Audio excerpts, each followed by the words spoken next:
Привет, Зая. Приехали ключик возвращать Лене. У нас все как обычно.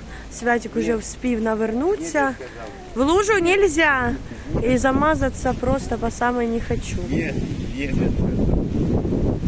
Пойдем, маме идем. Вон, весь черный. Это просто только мы вышли с такси, приехали сюда, ну, тут порядок мама с папой помогли навести. Навели порядок. Мы со Святиком сюда и с папой приехали отдать Лене ключи, посмотреть, что там по договору. Ну, короче, отдать ключи, все, квартиру сдать. И Святик только вышел. Буквально минут 5, наверное, он был чистый, а потом сразу же навернулся. А у нас тут дожди, ветрено, даже гулять выходить не хочется. Ну, вот даже вышли прогуляться, а Святик сразу хоп и черный. Такое вообще у нас як обично. Святик і чистий, це щось нереальне, неможливе. Летить, летить, летить, летить.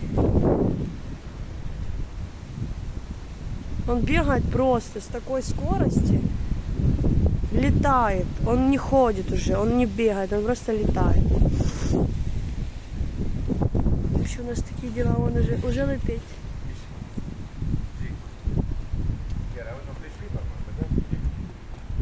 Святик! Привет.